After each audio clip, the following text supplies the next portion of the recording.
Well, good morning, fam. It is another episode of UnPublic with Citizen Stewart. My guest today is Sherri Lucas Hall. She is an educator in Georgia. She's been teaching K1. Is that grade K and 1 for 10 years? You taught both. See, and I always tell people that if I ever had to teach kindergarten, is the grade that I would teach. It's the only grade that I would teach. Actually. I heard you say that. Yeah, which I think is an amazing grade. The magic is still happening with the kids. Yes. But not only this, so Sherri Lucas Hall is also, in addition to being an educator, she's also been a tutor who has owned her own business for tutoring. What I'm doing now. And that's what you're doing now? That's your current work. She also is somebody who has some spicy Facebook posts every now and then. So one of the posts that she put on was about reading not long ago. She had a post about let's stop lying to parents about reading and letting parents just think that just a little bit of reading at home will make all the difference or whatnot. I thought that was provocative as a post. And also you had a much longer one about a superintendent who accused you of not being a great educator. And I would love to know more about these two things. These discussions that I have on UnPublic are with real people who can pretty much kind of, aside from their roles and their credentials and whatever, that part of their brain, that they could just let their hair down and let's have some real talk about education. And I would love often to talk about what we're missing in terms of how can we do better. This week, I've been fascinated with the home-school relationship, the relationship between home and school, parent and teacher, how we make that stronger.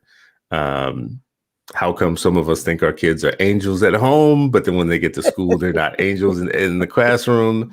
So where should we start? Let's start with the reading part, because in your post about reading, I thought that was a little bit provocative, just because, number one, we don't get a lot as parents. We do not get a lot of guidance from the schools about how to make our kids better readers. Maybe a flyer here or there, maybe something that's in like an announcement in an email or something where it says, here are 3 tips, use our library or something like that.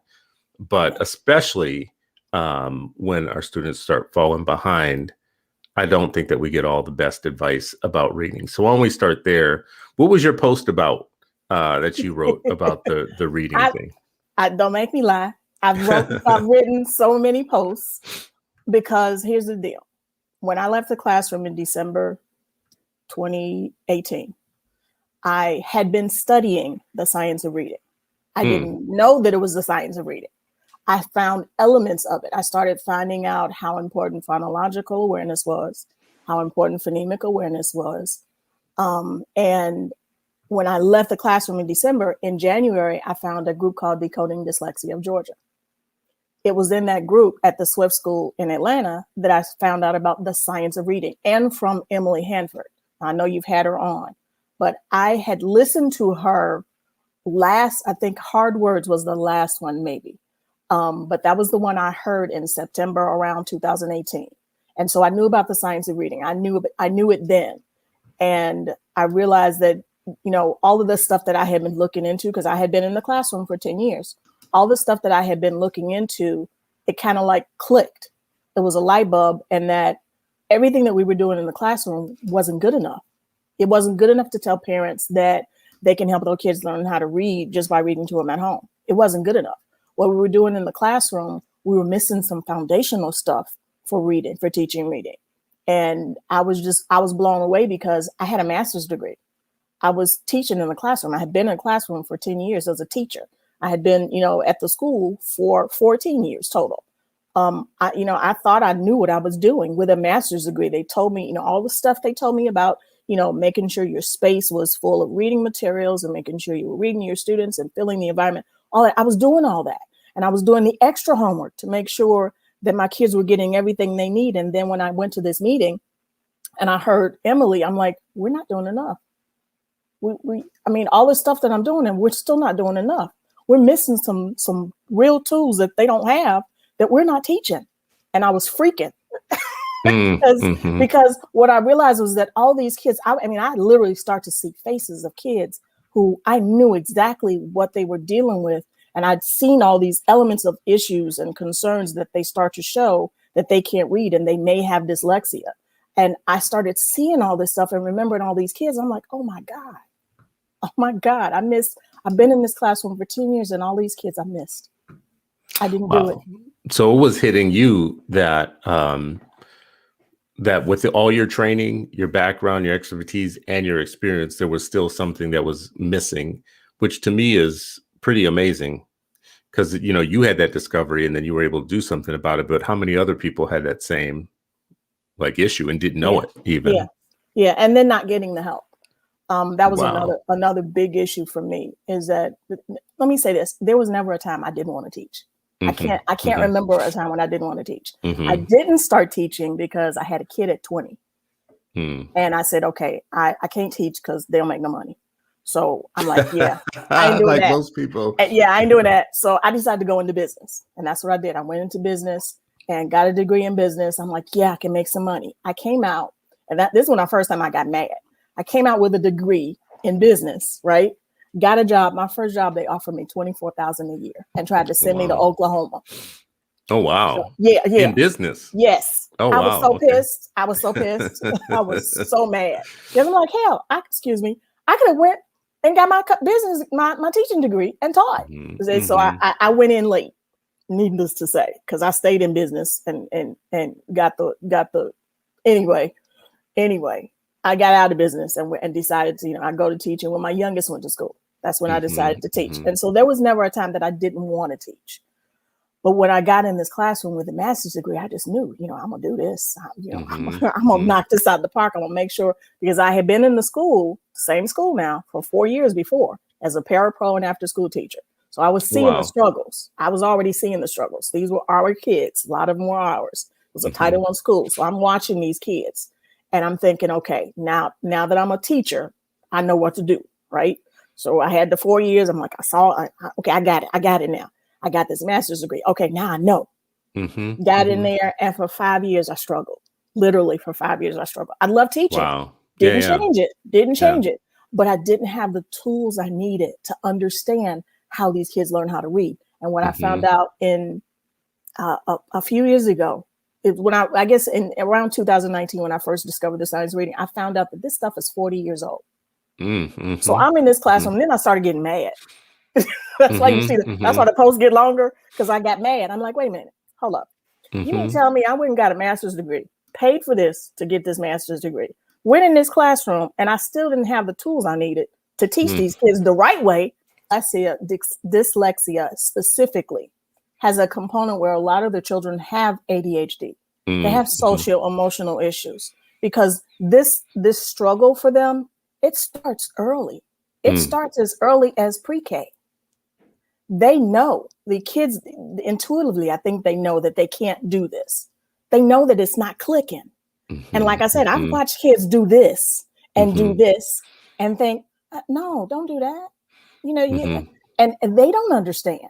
So you got a kid who's been doing this since pre-K, right? They're 3, 4, right? They get to kindergarten, 5. They're excited about school, right? They see all this stuff happening and teachers trying to, and not making the connections. And the kid's like, wait a minute, these folks, I can't do this.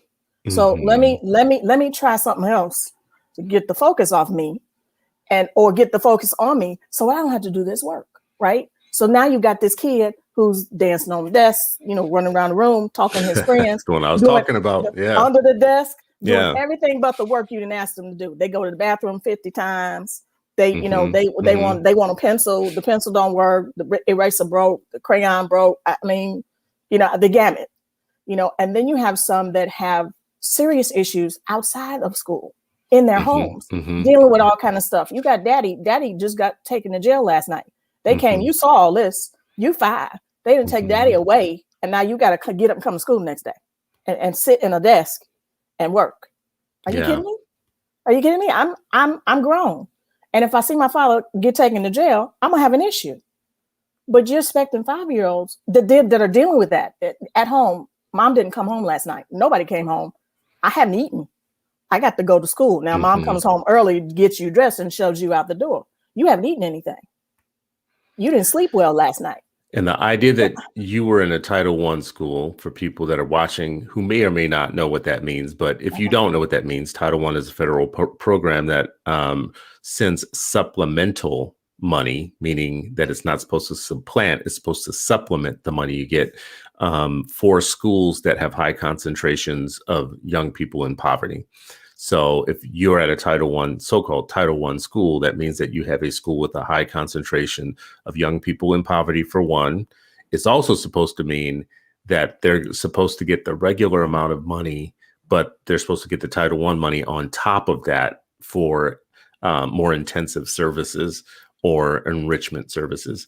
I'm only breaking it down that much because I had to do this last night on a show. Anybody listening or watching, you should be asking your district how that Title I money is being spent. That's supposed to be open. The budget for it is supposed to be open.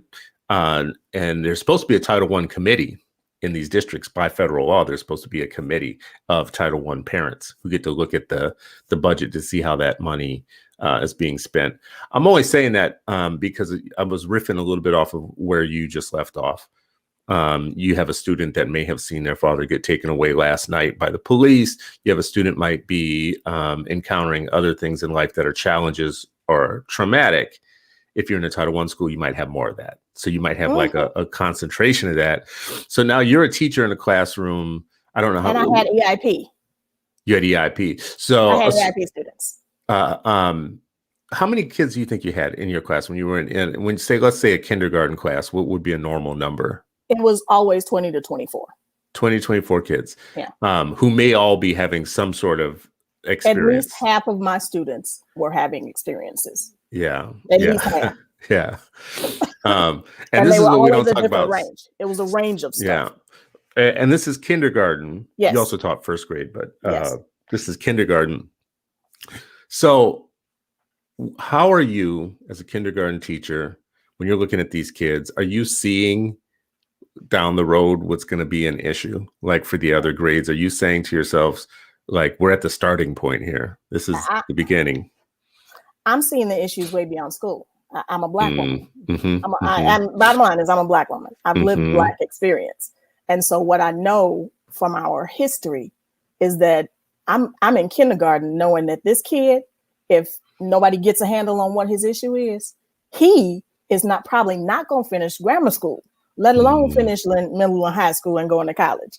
He may finish grammar school and drop out of middle school. But if somebody doesn't get a hold of him and handle his needs, he is going to be caught up in the system, whether it be in the system of the juvenile justice system, whether it be having babies at 15, whether it be, just constantly getting in trouble. If somebody doesn't meet his need, and I'm saying he, meaning, just any particular, but there was more than one he in my class. It was he's and she's in my class. I knew what was in store for these kids. Not even talking about education. I knew what was in store for these babies. And you could see it so early. Again, there was never a time I didn't want to be a teacher. So this was not something I didn't understand. That was why I wanted to be a teacher, because I understood it. Here, I grew up in Chicago. I live in Georgia, but I grew up in Chicago. So I knew of Marva Collins. I had Black teachers in my life. I had lots of Black teachers. I went to Holy Angel School. I'm going to say it. I went to Holy Angel School. I went to Hyde Park Academy. And so I had wonderful Black teachers in my life. And, they only just fostered my desire to be a teacher. Never changed it. And so I already knew what was in store for kids, especially Black kids, if somebody didn't get a hold on their issues and get them the education they needed. There was no question for me. And so that was my passion. But I was frustrated because in all the stuff I was seeing and all the times I'm asking for help, I couldn't get the help I needed. Parents didn't understand the seriousness of it. My administrators, had the whole school to handle. You can't just worry about one class. You got a whole school, but the serious issue was that what I didn't have that knowledge about reading in my classroom. And most of my administrators didn't have it either. So nobody knew about the brain science, about what you needed foundationally to teach a kid to be able to teach a kid to read. Nobody had that. And so the questions I'm asking, nobody's thinking that any of this is connected to the behaviors that are happening in my classroom. I didn't even know it. Of course, I didn't know it until 10 years down the line. I find that really interesting too, because um, if you don't know that, but you see the same behavior in the classroom, you might assume that the behavior is directly related to who the students are Yes. or their condition, but there Yes. couldn't possibly be a pedagogical answer. Like, if you don't know, for Right. teachers that don't know, Right. which is really sad if you think about the fact. So you talk about Emily Hanford, her work in uncovering this. It was hidden in open sight. First of all, Right. this science of reading was like an open secret amongst experts. So the fact that we have educators that are detached from the educational science that is being produced is one of our first kind of problems. That's actually a crime for me. That's the crime. That's the crime being committed. Is that you're taking these educators and you're putting all these theories and thoughts in their head, but you're not putting the science, and you're not giving them the knowledge of the science so that they can take that into the classroom and actually apply it to these students. So they're going in the classroom without it. I love that you called it a crime. I love that. It is a crime. Yes. It is a crime at this point. Because 43 million functioning illiterate Americans, come on, give me a break. Come on. Yeah, I mean, and we don't talk about it much because somehow mentally we break down K-12 as being completely separate from the entire rest of the world. But in the adult populations who all went through these K-12 schools, there are a high number of people who never read a book again after high school, right? That's important to to unpack that. The number of people don't read. People that don't, they don't like to read. They don't like Even the to ones read. that don't like to read. Why would you like to do something that causes you pain every time you open a book? Well, and the ones who don't read a book, this is the reason why I make it about a book. The number of Americans who never read a book again is really important to me because books are challenging and they make you stick with a topic for a long period of time and engage deeply in the text. The type of reading that people do is like reading about QAnon late at night online on Facebook and stuff. So they do a form of functional reading, but they can't do long form reading, which I think over time corrodes the intelligence of the nation. And that's where you have like a million moron march where people take over the state capitol because they done read online that Hillary Clinton is like, eating babies in a pizzeria or something like that, right? We need more people reading. And then again, because I'm thinking about these young people in your kindergarten class. And then I'm thinking at the other end of the spectrum, adult basic education.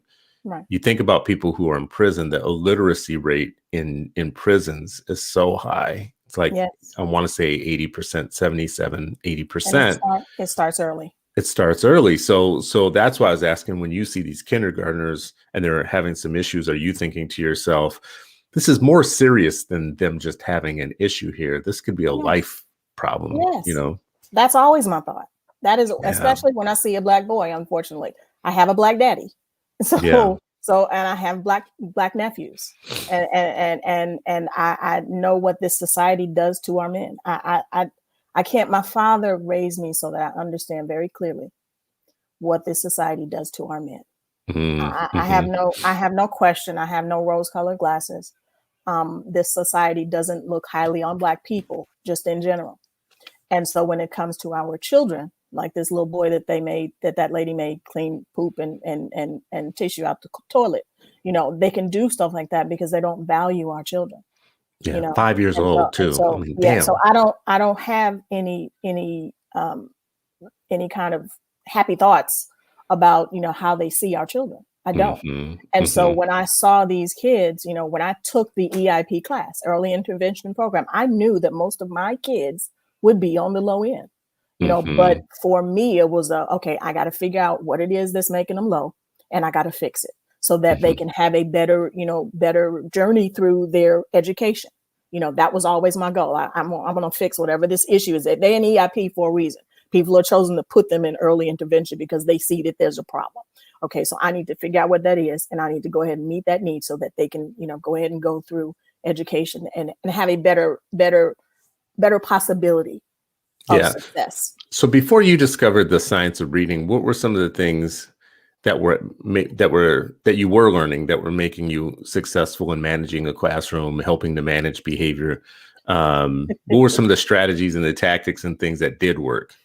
Jewel Dixon, my What's mama, that now? my mama. Oh. Sorry, I am my mama's child. I don't play. That was just how I handled my class. When these were 5-year-olds, they came in and they understood that we are here to learn. That's just what I told them. We're here to learn. We're not here to tease anybody else. When somebody can't do what they need to do, we're going to show them how to do it, and we're going to work together as a team. And that was what my students knew about what we were doing at school. If they didn't know nothing else, they knew that. And they knew that if you get off track, I'm gonna call your mama and she's gonna help you get back on track. Because what I'm gonna do is I would call home or work or whatever it was if you were stopping my instruction, and I would give you the phone. I would say, mama, your baby, you need to talk to him and give him the phone and walk away and continue to teach. You deal with your child. I got work to do. And if they're disturbing my work, I'm going to disturb yours.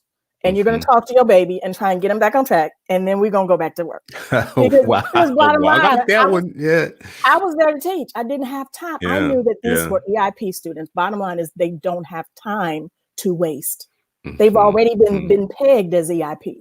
That says that, okay, this kid is not only EIP, but EIP was usually those with behavior challenges. Plain and simple. That's what it was. How do you discover that in kindergarten, though? Like, it's the first grade. How do you it's the first interaction with the child. How do they discover so early that you might need interventions and you just started the school? I think there's probably, we have the pre-K program here. So a lot of them were in, there's a pre-K program here. They were able to do that. And then a lot of times I would get kids who had never been in school at all. They put them in EIP too. If you've never been in school, never been in a classroom a day in your life, they would put, I got a lot of those too. Had never been in school, didn't know what to do in school. Those were a lot of ones that would end up under the desk too. They just didn't know. So, but again, I wanted to do this. So it's different when you want to do this. This is what I wanted. And Did you feel that like there were other teachers that didn't want to do it? Oh yeah. Yeah. Oh yeah. Or had been doing it too long. Who had been doing it too long. What I call like quit and stay. There are teachers that have quit, but they stayed. Absolutely. Yeah. Absolutely. Just not ready for our kids and not ready for boys. Boys are different. And I say this to everybody that I talk to. Boys are different in a learning space. You cannot contain a boy like you contain a girl. You have to make sure that you meet him where he is and you pretty much entertain him, because if you don't, he's going to entertain you and the whole class.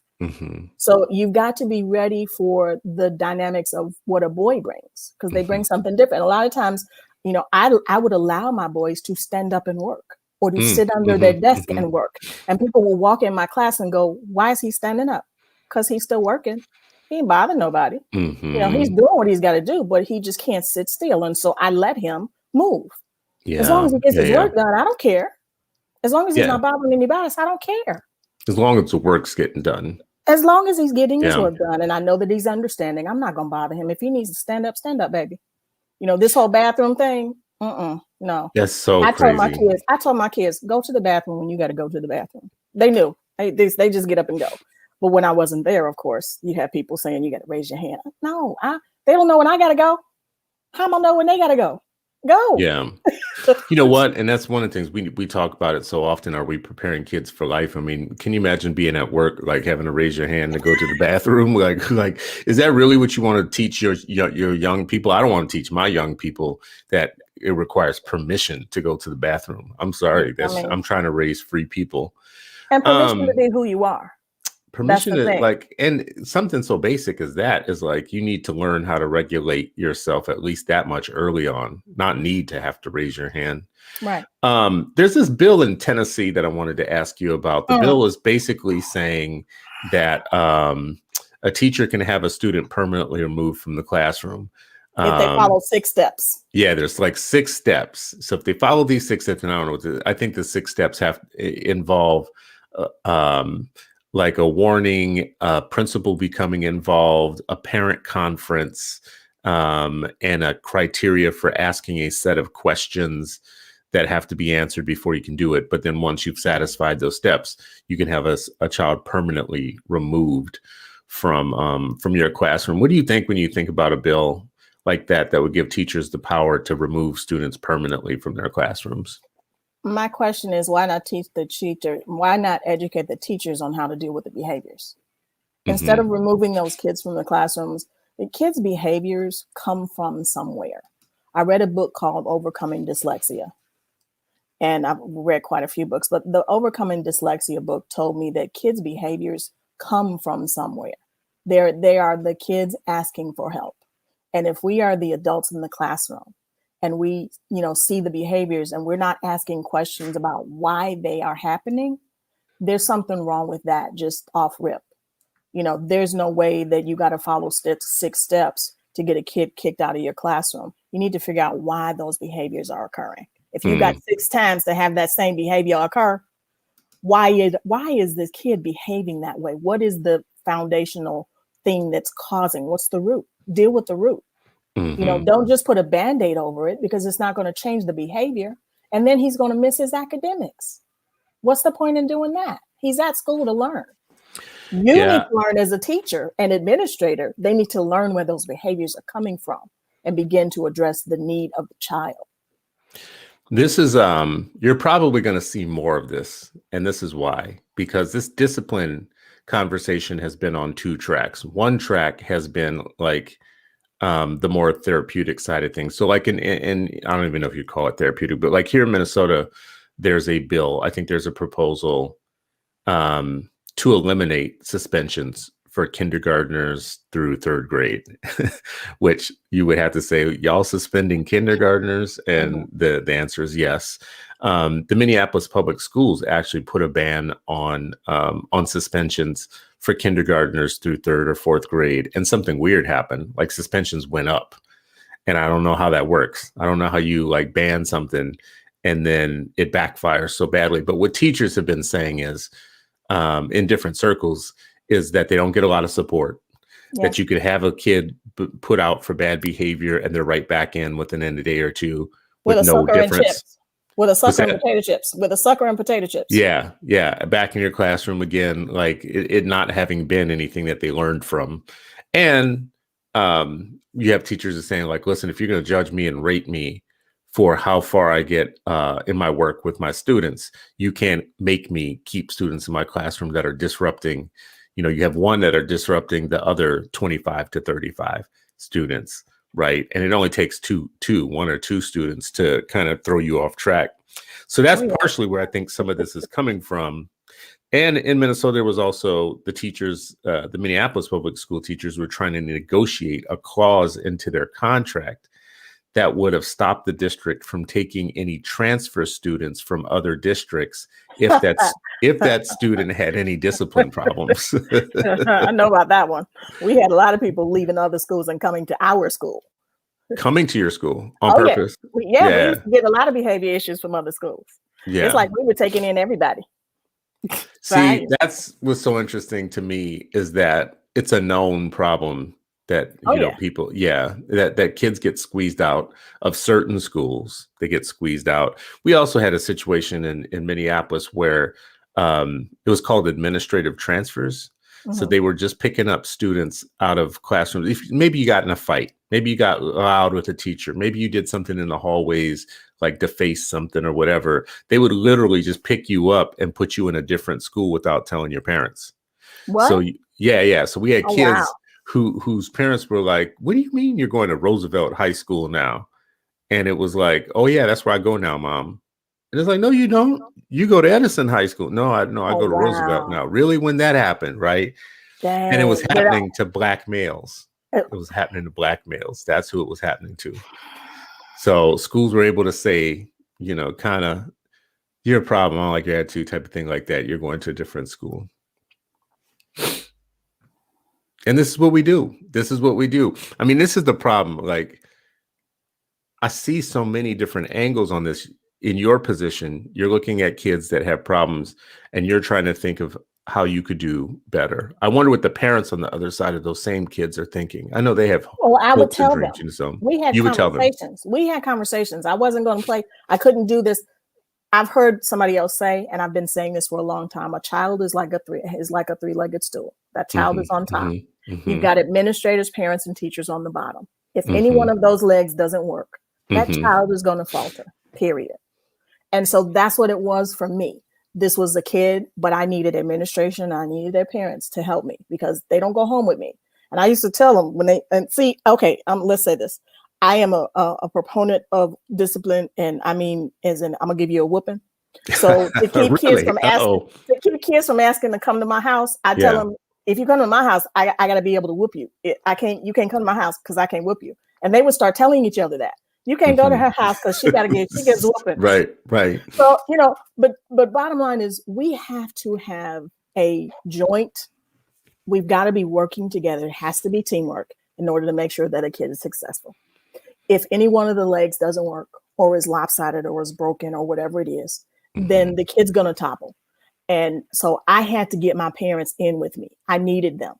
And so I did everything I could to keep them abreast on what was going on in my class. And when I was in the class, when we were using Class Dojo, I was constantly sending notices to parents. I would send them, I would send them whole class to give them just extra things to help them, with their kids at home in terms of schoolwork.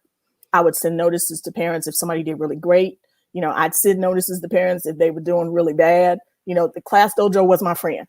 It was my friend and everybody else's friend because that's how I kept up with my parents. I just want to let you know right now, and I put this on Twitter not that long ago.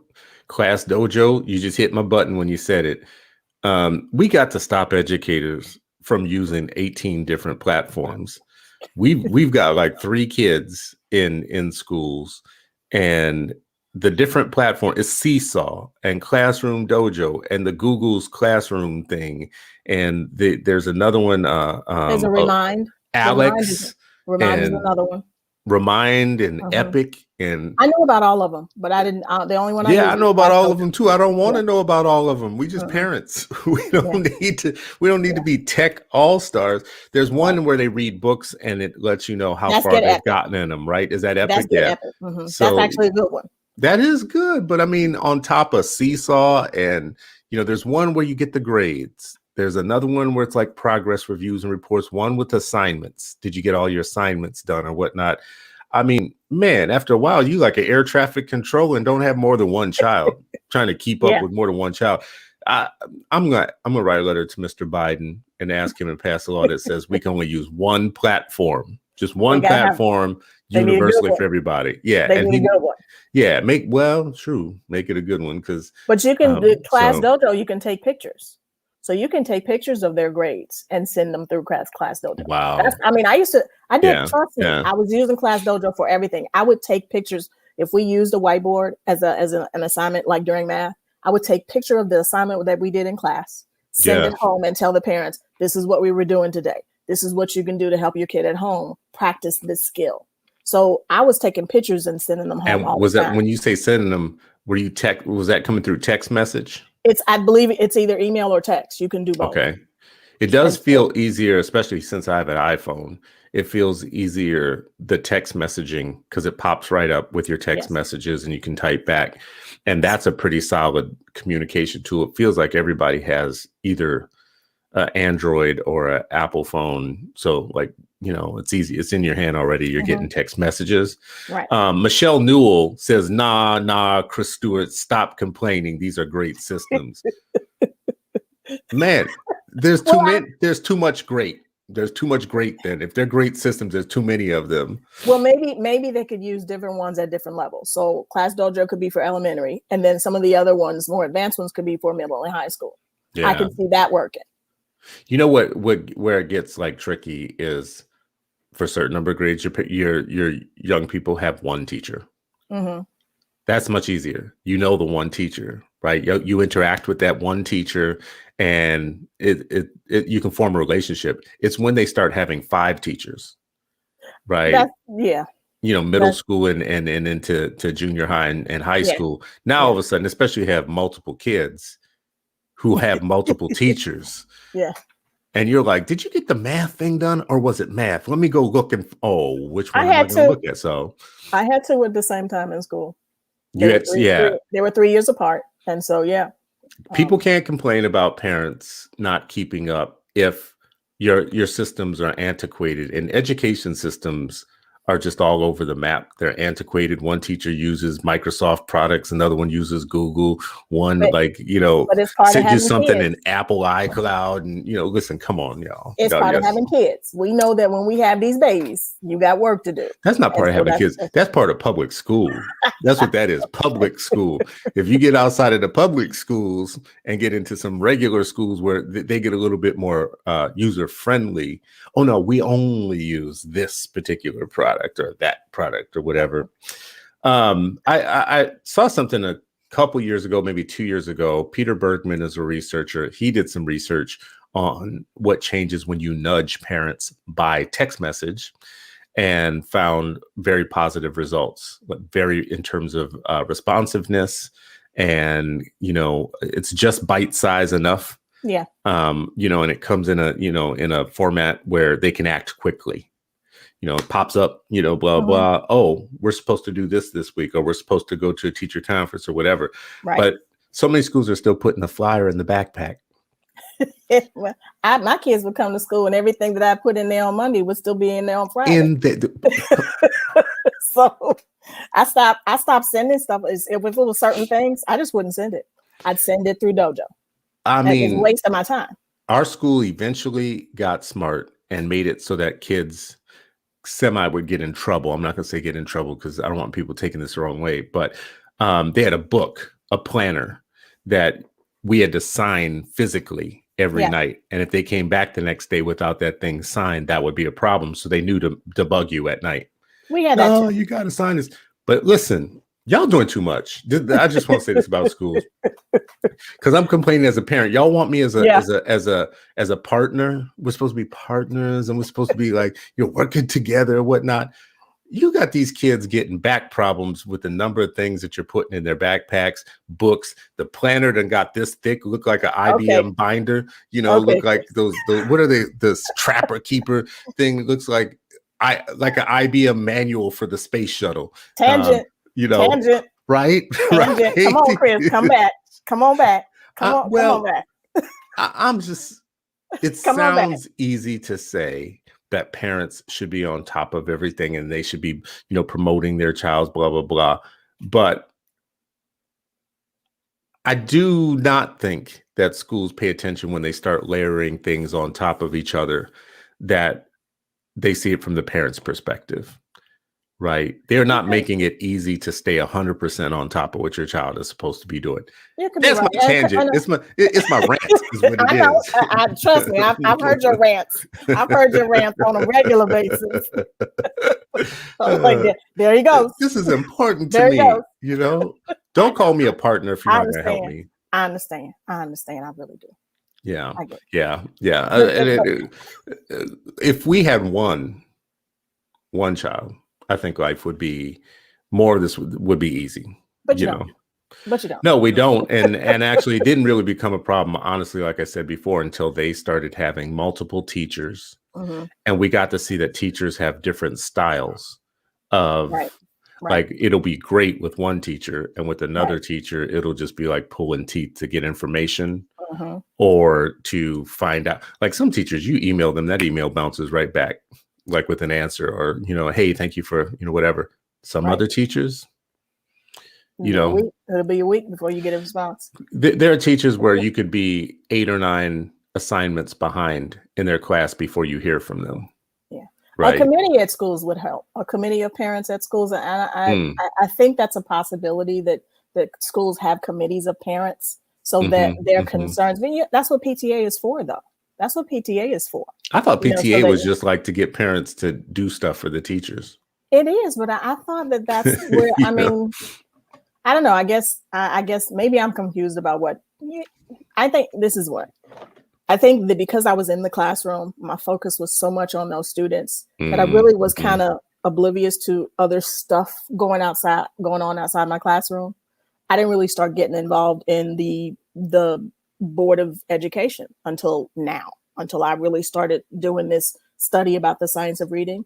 I didn't really think about the Board of Ed. I really didn't. It wasn't something I considered as part of the process of making decisions. I didn't understand where they fit.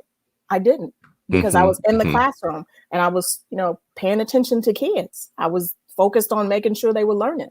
But there's a lot more to what can affect what's going on in the classroom, and it comes from outside the classroom. And the reality is this whole reading issue for me has become really big, and I see my way to getting some changes made by reaching out to the boards. And that's what happened with me. I started reaching out to the Board of Ed. I wrote so many to letters get things changed more at a systemic level for teachers. For teachers, in terms of making sure we're prepared to teach reading. Yeah. I saw that it's got to change from the outside. I couldn't change it from the inside. So that's kind of one of the reasons why I'm glad I'm on the outside now, because I think that I can make more changes and be more effective outside the classroom. As much as I love teaching, I can teach through my tutoring business, and that's what I do. But the other thing is I do it in long messages like you read. I write letters to people. Yeah. So that's what I've been doing. It's interesting. In 5th grade for me, I had a tutor. My parents had to get me a tutor because they were at their wits' end and it wasn't working out for me like in regular school.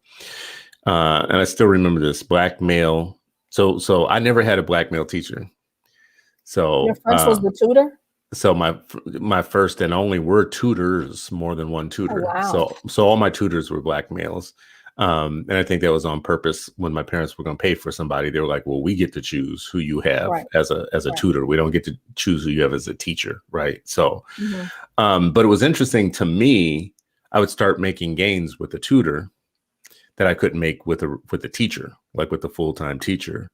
And it was interesting to me. Like, I think I learned my lesson from all of that back then was, number one, like, I was a learner. I could learn with the tutor. So a tutor, so as a parent now, and as a person who's in this all this time later, thinking about these issues pretty deeply, if a tutor can do it, right, and a teacher can't, that says a little bit of something to me about how we structure classrooms and teaching and all of that. What have you learned as a tutor from the outside? When you say you can do more as a tutor and with your tutoring business than you could have done as a teacher, how? Like, what are some of the things that you could do more of? First, let me say that what you were talking about says more about how we prepare teachers. They can't help in the classroom because they don't have the tools they need to help. That's the bottom line. It's what we're doing to prepare them.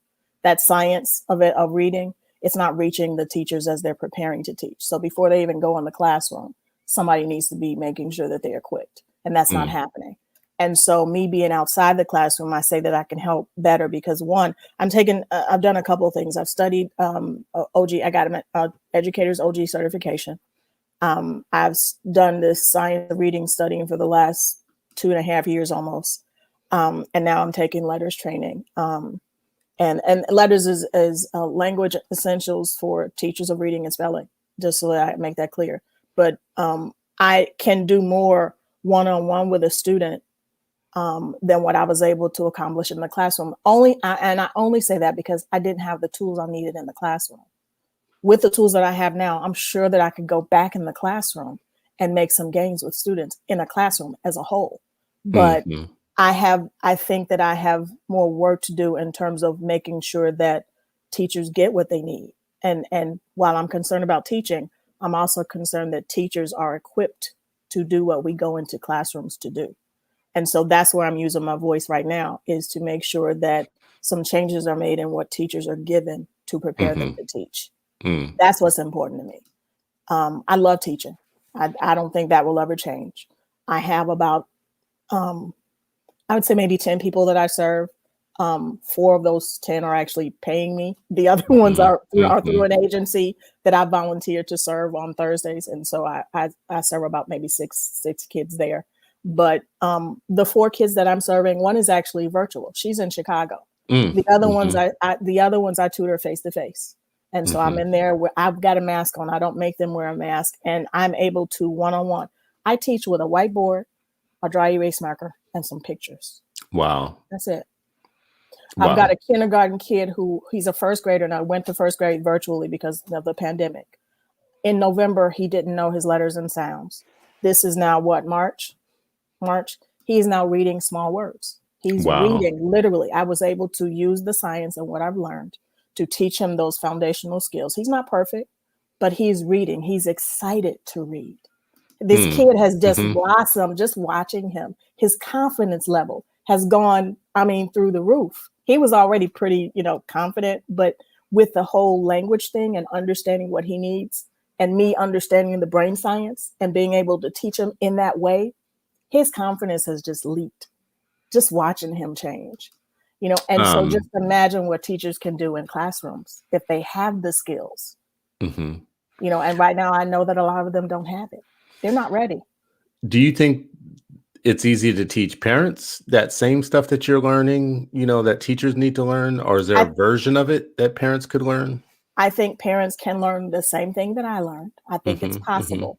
mhm, Um, I mean, they have to want to really do the work because it's not easy. Like I said, I've been doing this for 2.5 years now.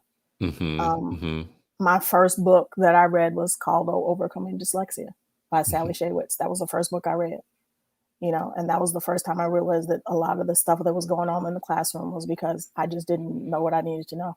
mhm. And maybe there are parents that are having that same situation. Oh, yeah, I'm sure. Yeah, I'm sure yeah, there's no way a teacher has the problem and parents not having it at home. They may yeah, not see it to the bigger scale because in a classroom, it's not that one child in the classroom. It yeah. is 20 kids in the classroom. At home, you've got 2 or 3. In a classroom, we got 20 plus. Mhm, mhm, So no, the parent may not see what we see. It's a whole nother space when they get in the classroom. They've got a whole nother other stuff going on around them. No, they're not doing what they may not even be doing what they're doing at home that they do at school. But I don't think that a kid comes to class and does something that the parents have never seen before. I think that mhm, there's always mhm, a sign of mhm, something at home that tells you something ain't right. mhm, Something is a little off. I don't know what it is as a parent. This is what I'm thinking. I don't know what it is, but something is just not right in what my baby is learning and how he's learning. Something's not mhm. right with that. And that's when you really need to start asking questions. If you notice it, ask the teacher. But the thing is, the teachers have to be equipped to respond to the questions. That's what we're And as there for. parents, we have some old school stuff in our parenting styles where many people who haven't studied the science of reading or the science of anything when it comes to child rearing believe that there's just innately smart kids and dumb kids. There's just innately effort isn't what makes the difference. It's like, hopefully over time, there's been things that we have learned, like, no, the harder you try, the smarter you become or whatever. But the old school way of looking at these things is it's not a shock to you if your kid's not doing well, because then maybe that's just my one that is not meant to do well. You're not good at school or whatever. And you leave it at that, not knowing That maybe there's more there's possible. yeah, there's more That there's more possible. possible. Yeah, that Yeah. they could be doing more, And I think which a is lot of sad. parents they already have their own issues with school. Mhm, A lot. mhm, Bottom mhm, line is this kid comes attached to somebody, and that mhm, somebody may have had an experience with education that was not the best. They may have had an issue. Dyslexia is genetic. mm, So if a kid has it, somebody else in their family had it. mhm, mhm, So it's that any child is able to learn. That's what I've learned from the brain science. There mhm, there there may be some extenuating cases where the kids need extra help. They need extra intervention, but it starts with extra instruction. It doesn't start with intervention. It starts with instruction first, not mm. intervention. If you instruct the right way, you don't have to be concerned about a lot of kids ending in intervention. But you've got to change your instruction. Teachers have to be informed. This to me would be such a valuable conversation if we are saying that it is important for there to be a homeschool relationship Mhm. and for us all to do our part, like for parents to do their part, whatever, teachers do their part, administrators, students, everybody. This would be such an important discussion for us to share more than the how are you doing stuff. like some more background information. Like if we had a community of parent teachers or a community at our school where we sat and we talked through, teachers are like, we're reading a lot about the science of reading now. We're discovering new things. If this was like part of our dialogue, A community. like our ongoing, in the community, right? Our ongoing dialogue. Well, now everybody moves together at the same time with stuff that's helping kids. But really right now I'm at my station, you're at your station. We don't get philosophical and we don't talk deeply about these type of things. We talk about yesterday's behavior or last week's behavior or this month's behavior. We don't talk about the root of the problem. We don't talk about the root of the problem at all. And you can't fix it if you don't address the root. No, and you know what? Some of these things too, we still have weird stigmas.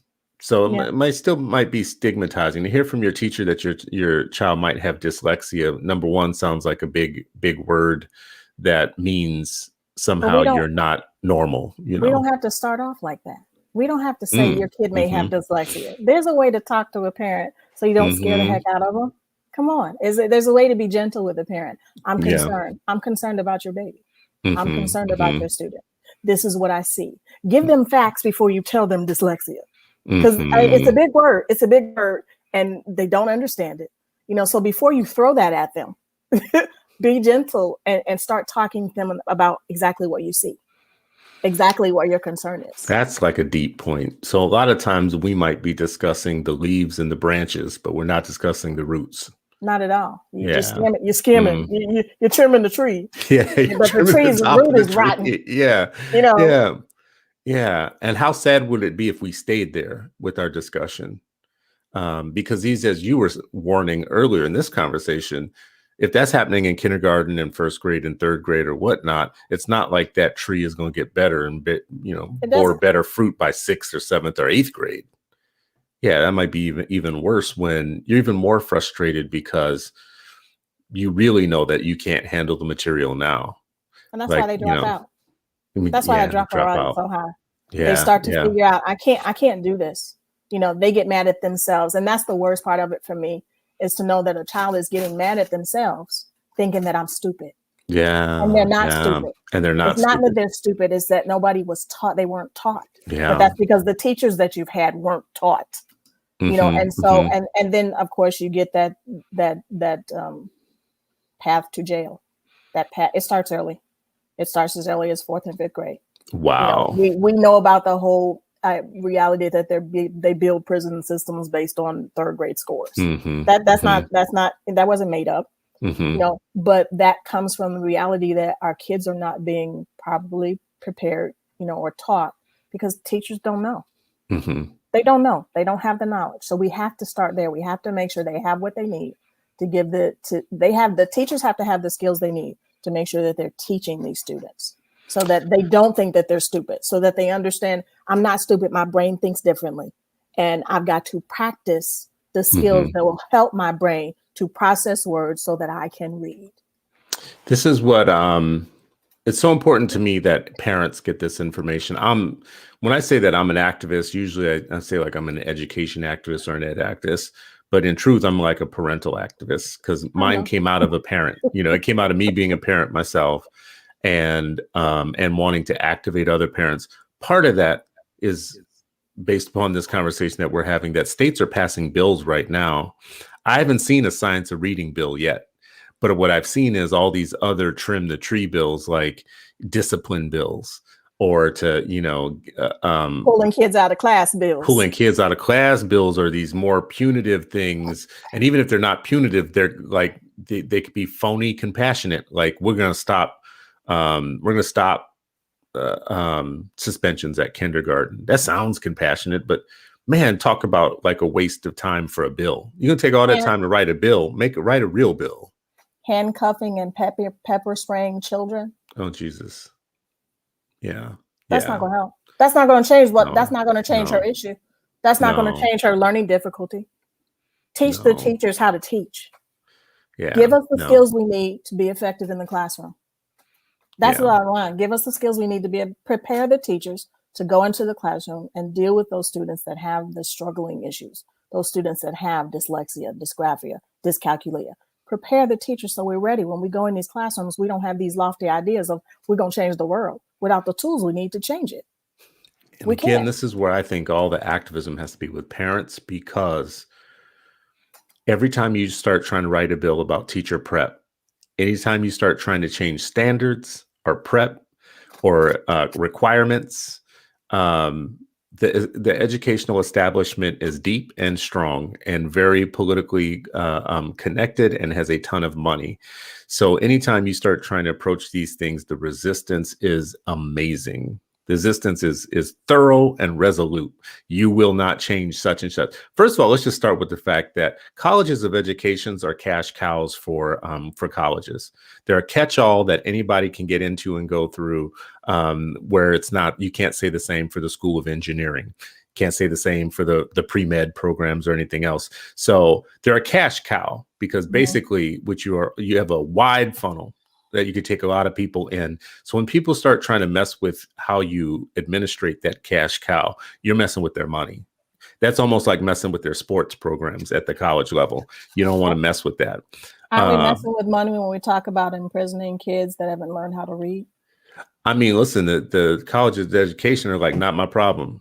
Our business is turning out teachers, and oftentimes teachers who can't pass the state test and the praxis to become teachers for licensure. So then what do we do in those cases? We start trying to take away the licensure and the test. We're not talking about how we improve the science, the understanding of the science. We're talking about how can we make it easier and easier and easier and easier for somebody to pay you money so that you can put them into teaching.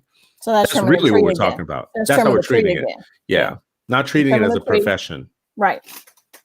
And when you talk about things like the prison population, those other things, for a person who's running college education that's doing good money, like they're kind of like, that's not I mean, sure, we care about that. That's what happens when we fail our students. Yeah. That's what happens ultimately with these children that we fail, that we pass on through grades, and we know they're not reading. We know that it's not like we don't know. We know this kid can't read. But yeah, I'm gonna move them on to fourth grade. Really? Yeah. And then they get to middle school and you're confused why they can't work. But you do that with teachers. You do that with teachers, like you pass along teachers through the college ed program and then let them take the test multiple times to show that they have the knowledge to teach or whatnot. And you still pass them along. And the ones who do very well, honestly, it's just weird how they show up in the schools with the most affluent white kids. And the ones who don't do as well, it's just amazing how they show up in the Title I schools. Now, I do want to say this.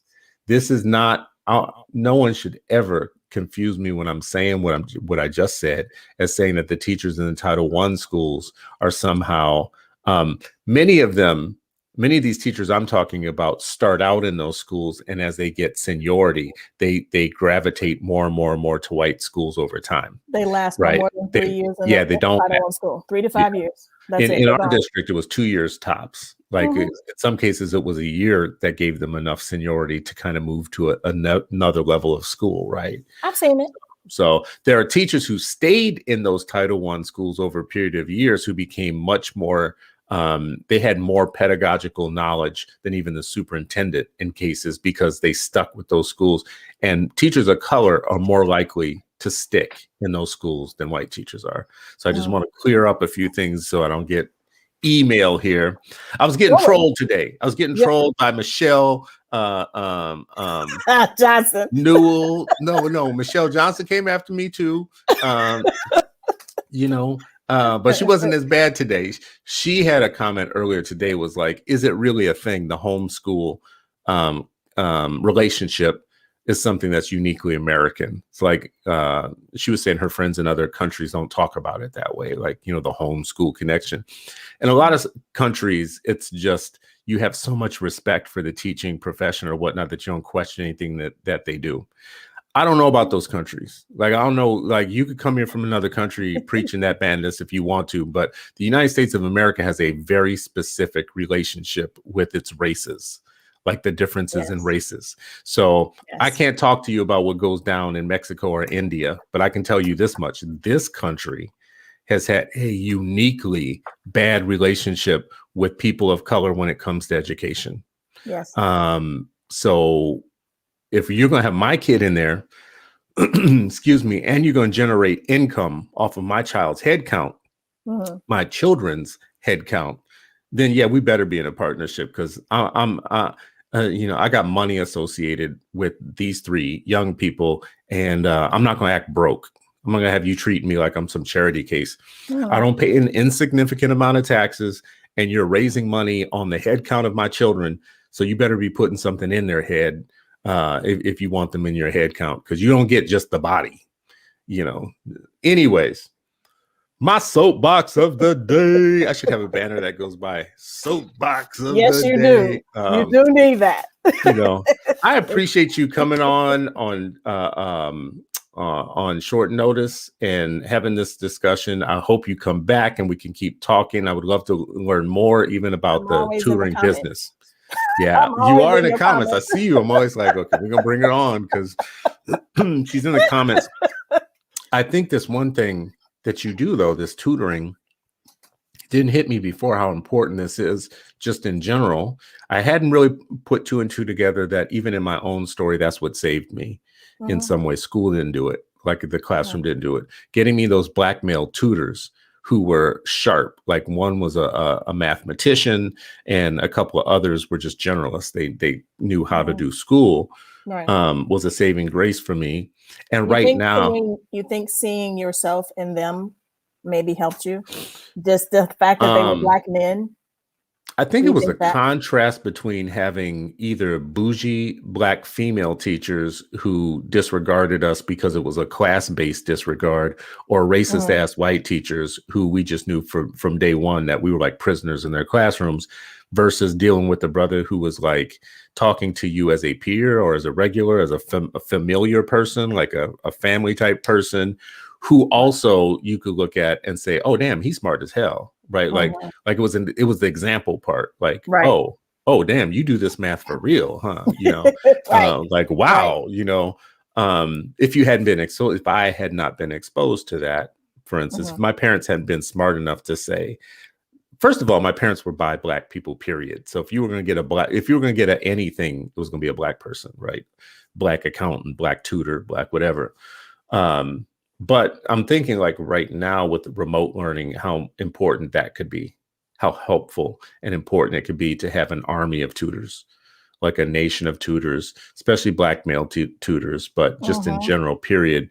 Ones who could supplement, supplant, and even replace what's not going well with why I started the this district business. stuff. That's why I did it. Yeah. I started it in February of 2020. The pandemic had just hit. Wow. And I'm like, I don't know how I'm going to do this, but I have to. Yeah. Because I can, now that I know, and that was my thing. Now that I know what it was that I struggled with, now that I know why I couldn't teach them, now that I have the skills that I needed in the classroom, I need to try and find a way to help. And I need to try and find a way to help a lot of people without the restrictions of what the district is going to tell me to do. Because clearly the district does not know, because they haven't made any changes. And so I'm like, I'm not going back into a school to do it their way. I have to do it in the way that I know, one, the brain science says is how they learn. I have to do it that way. And I needed to do it in a way that, I could control. And in my own business, you can't tell me what tools I need to use. I what I know works. How can people reach you? It's Designed to Teach Tutoring Services. I have a Facebook page. I don't have anything else at the moment. They can go straight to my Facebook page. They can email me from there. And I think my phone number is on there.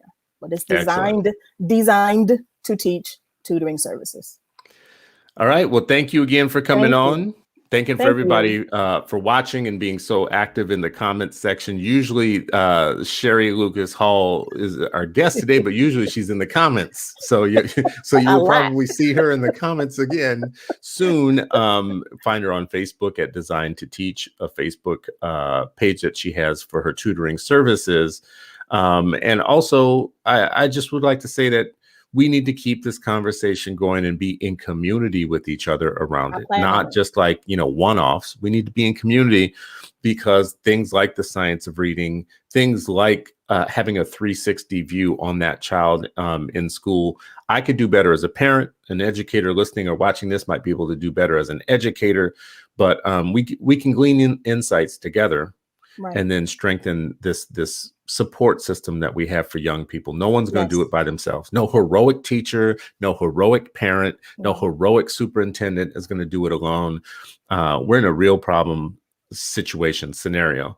We have millions of kids that are not getting what they need through remote Yes. learning.